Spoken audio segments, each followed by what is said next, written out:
And your father made up this entire story about the dog. It was his idea. Pop's a great storyteller. Oh, gee. I'm sure they never dreamt it would be a colossal hit movie, beyond their wildest expectations. So all of a sudden, Walt Disney was in the comedy business. For the absent-minded professor, Walt Disney crafted a style of family comedy that is emulated to this day. The zany, high-concept, special effects-driven, live-action cartoon. Ah, it handles beautifully, Charlie. Those special effects comedies, The Absent-Minded Professor and Son of Flubber, have cartoon-like qualities to them, and that's what's so much fun in watching them. In 1961 and 62, you'd never seen anything like that. The Shaggy Dog and Absent-Minded Professor were all shot in black and white because you could do a lot of special effects better with a yellow screen. So you could fly the car through, for instance, and not have to see the wires that were holding it up. I had to climb a ladder to get in that car. The car would be swooping, diving. I said, Fred, we're gonna take off any minute. There was that feeling. This thing is gonna fly. Let's go.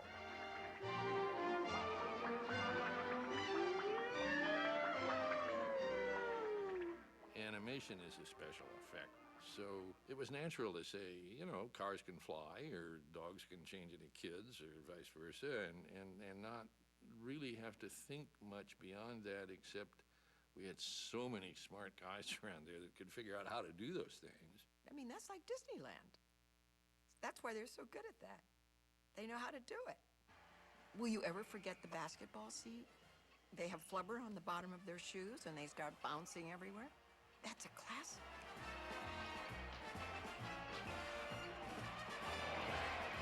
It was as complicated as anything you've ever seen.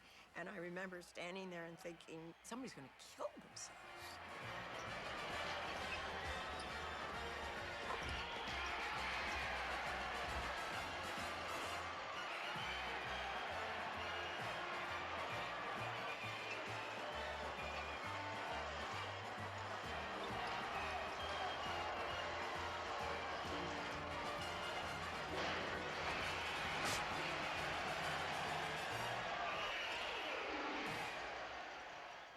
Fred MacMurray's latter-day reputation was not set in place at the time he did The Shaggy Dog.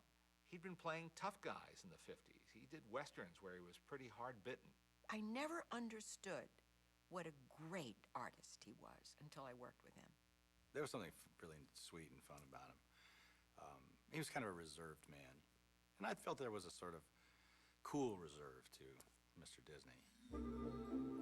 The success of the Disney comedies allowed the studio to expand its live-action production and build more sound stages on its famous Burbank lot. Every other lot in town was just a lot of sand stages and asphalt in between them. We had lawns and a baseball diamond. It really was a campus. There was not a lot of pretension. That was nice. They'd have concerts with the Firehouse Five, which is a ragtime band that was made up of animators. There were basketball courts, people playing badminton, soccer, frisbees, everybody's running around playing, and the best food in town at the commissary. That's what I remember, the food. Everybody talked about the best commissary of all. You could get a big piece of roast beef for like $2 or something like that, and it was good. It was really good. It was very civilized, you know?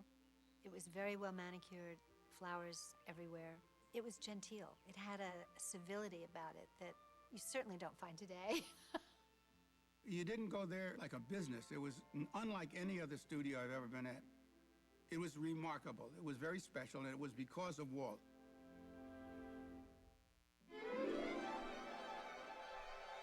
Darby O'Gill and the Little People is an outstanding film. It's a wonderful fantasy.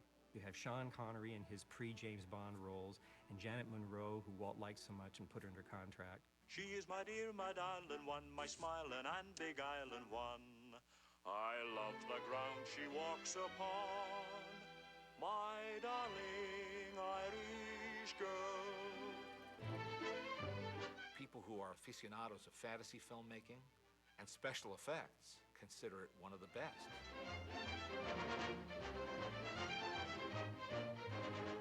thought about Darby O'Gill and the Little People in the 40s, and thought about it more seriously when he saw Albert Sharp on Broadway in Finian's Rainbow.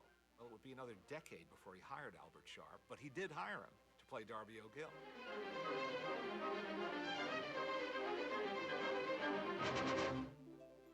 He even did a one-hour special about hunting down the king of the leprechauns and getting his permission to put him in the movie. Wonderful, wonderful show. And a wonderful bit of promotion, too. Mr. Disney has come all those millions of miles from America to see you, sir. You see, I'm making a film about Ireland, the real thing. What's that got to do with me? I want you in it. Mother and turf! Is it Magyar man or what? No, he's an American, you know.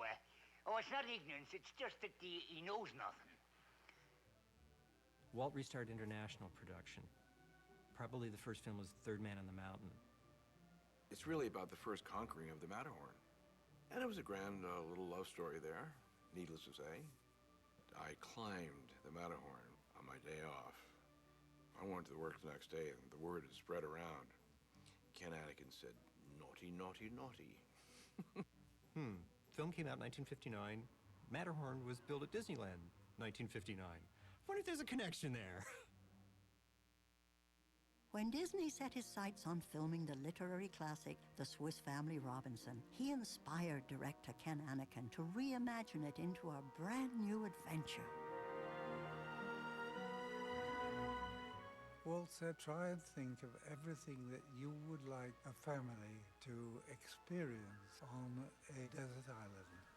Think of all the animals that you would like to have and put them into interesting situations with the family.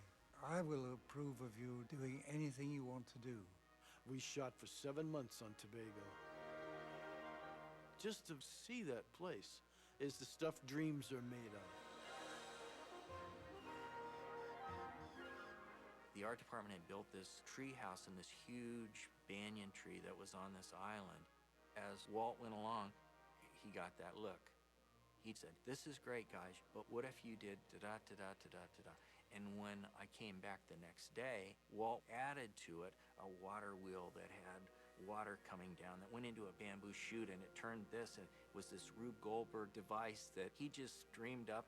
He was a maestro at it. Whenever you saw his eyes start to twinkle like that, you knew something was going to happen, and it would be something that was very interesting, you know? He saw the thing through his own very specific prism. And it was his. It was unique. Everybody back behind the starting line. The race was sort of the climax of the film. Quick, motherfucker! Janet Monroe was on the zebra, Jimmy MacArthur was on the donkey, Kevin was on the elephant, and I was on the ostrich. I think it made a good ending to the film. It gave some comic relief. Come on, Duchess. Rondo! That way! The animal guy would always say to me, don't ever stand in front of the ostrich. If they kick you, goodbye, Charlie, you know? I took that advice very keenly and did not do so.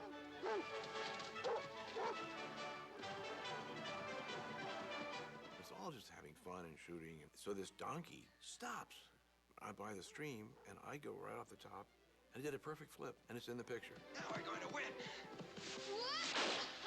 It wasn't planned. And I wouldn't have done it.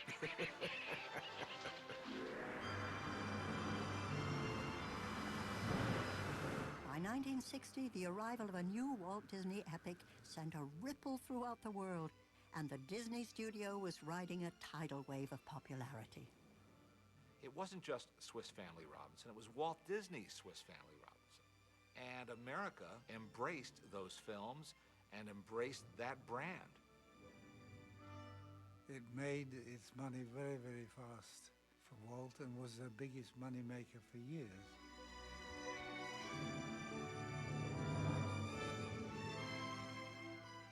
They're almost all stories that you can go back 20, 30, 50 years later and look at and not be reminded of their antiquity.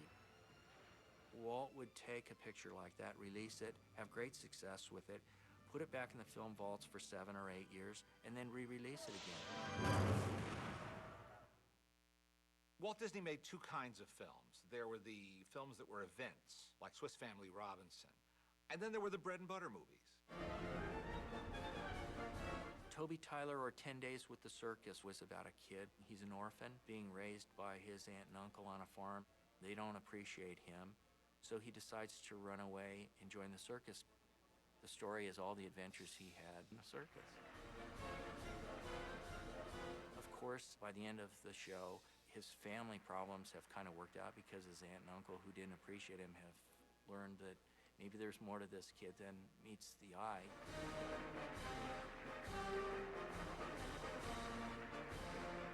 A lot of these movies were made about kids because they can learn things, and that's what a lot of these stories are about. Walt used to say, I'm not making movies for kids, I'm making movies for the kid in all of us. Orphans were often the subject of the Disney movies, but none was more iconic than Pollyanna, starring a youngster making her American film debut, Hayley Mills. The performance of Hayley Mills is extraordinary. I think Pollyanna is very, very charming. It's kind of a minor classic, actually. Walt knew that everybody needed a break from the Cold War. So he did a picture about an orphan girl who gets sent to her rich aunt who's cold as ice. And the story is how this girl changes the lives of all these people in this small town. My father wrote to the missionary people and asked them to please send a little second-hand doll. Well, there was a funny mistake. When the missionary barrels came, instead of a doll, they sent a pair of crutches. Well, of course, I was rather disappointed, so my father made up the glad game. The what game? She's been pestering folks all over town with this sunshine and happiness thing. It was a great cast of people. I think Agnes Moorehead was a special favorite of mine because she was so feisty and funny. Enough to make you sick. Hush up. I want to hear it. Certainly. So anyway, we played the game, and after a while, I forgot about the doll and being gloomy. And you know what? I found a reason for being glad. Well, there's nothing happy about a pair of crutches. Well, we were glad that we didn't have to use them. I have a soft spot for David Swift. He was a wonderful director for me. If you watch really good directors, you will see the play of emotion across their faces. They're living through everything that the actor's living through. I think he saved Pollyanna from being schmaltzy because he had a very dry sense of humor. There was always a lot of laughter on the set, and it never got tense. Here's another time where Walt wasn't afraid to take a chance. At the end of the picture, Pollyanna is in trouble. She's going off for an operation back east. You're not sure whether she's going to be okay or not. And he wasn't afraid to take that chance because that was true storytelling. Powerful stuff. We looked for the good in them, and we found it, didn't we?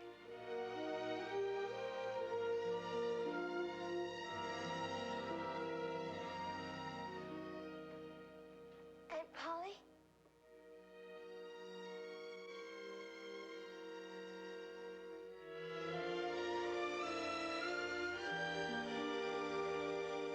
Hayley Mills won a well-deserved juvenile Oscar for her performance and put under contract at Disney. So after Pollyanna, they were looking for another vehicle for Hayley Mills to show her off, and they found The Parent Trap. Hayley Mills plays a pair of identical twins from a broken home who try to get their parents back together again. Let's get together, yeah, yeah, yeah. Why did you and I combine? When we were teaching her the song, she said, you know, I can't sing. And we said, well, of course you can sing. She says, no, I'm not a singer. I can't sing. So I said, just make believe, act like you're a singer. So I think she channeled Elvis or something, and she sang it with all of the gusto of a 12-year-old. But she did a great job on it. Became a big hit for her and us. Let's get together every day, everywhere and everywhere. I know we haven't got a lot. We could be sharing all we got together. That song, Let's Get Together, became, such a kind of big deal, I think, was just because it was so awful. People couldn't believe it. It was so funny. Now it could be great to say, hey, alligator, let's get together, Split-screen photography was in its infancy. After you played one girl, you had to slide out of your side of the screen after you change your hair and your clothes and everything, and then play the other one. Let's get together,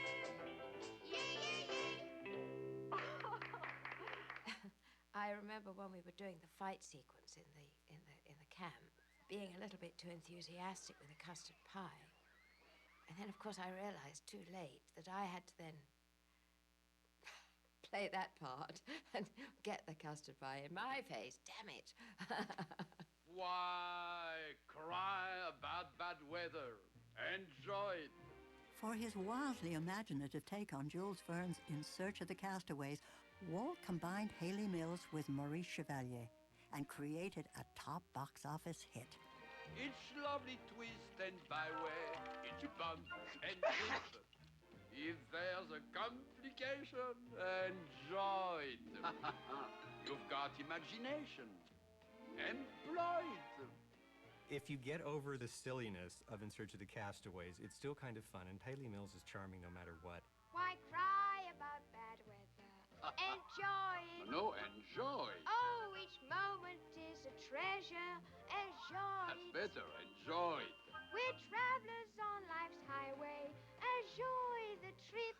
Each lovely twist and byway, each bump and dip.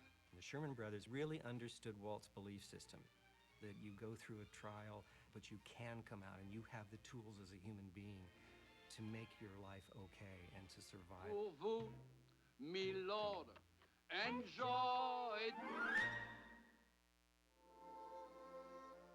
The very first film I made for Disney was a film called The Three Lives of Thomasina, and it was about this little girl and her calico cat. The father has lost his wife and is raising the daughter on his own. They all repair their relationships through this cat and through this Susan Hampshire character. And of course, with all good Disney movies, it has a happy ending. Mary, I brought Thomasina to you. She's come back to life again. No, it's not a ghost. Not a dream. It's Thomasina. She's come back. It's Thomasina. She's alive again. Aye. She's alive again. And you're alive again, too. I remember my first encounter with Walt Disney was actually in his office on the lot. And I remember trying to go towards his desk. Why did you do the door? You're really far away. And he burst out laughing. He said, when the cigar-chewing executives come in to ask me for whatever they want for a movie, by the time they've walked to my desk, they've all broken out and changed their mind. I think he saw the potential to protect me from becoming, child star. The movies can be tough on kids. I mean, you need to be a hard kid, I think, to endure some of the indignity of being an actor. It was not a fun thing sometimes to go to school and take the things you had to take or give back the things you gave back. It was, it's not easy. It's not an easy thing. Guess what? Everybody's got their stuff to do.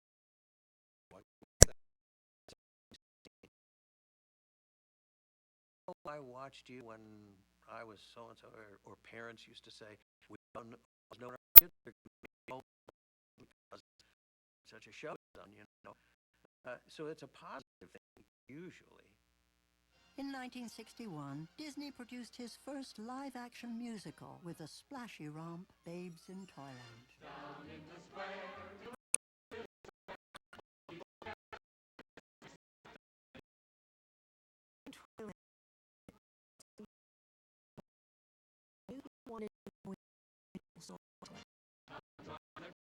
To be happy and mighty proud, to be welcome where so few outsiders ever are allowed.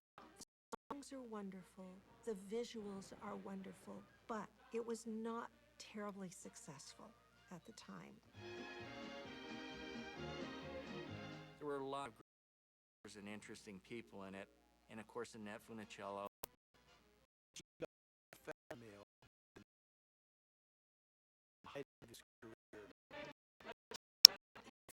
Part of the found with Mary Poppins, but I don't think we would have had a Mary Poppins Toyland.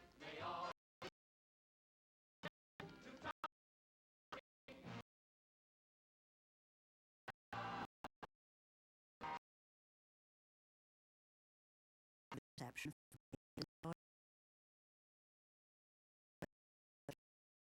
For many years that my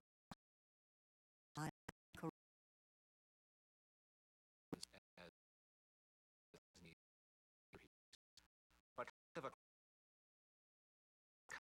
combination of everything he did over 40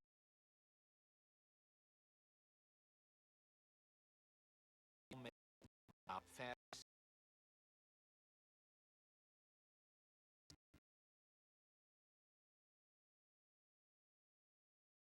It actually started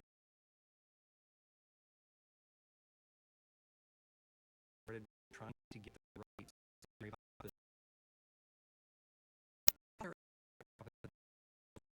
Very protective of the property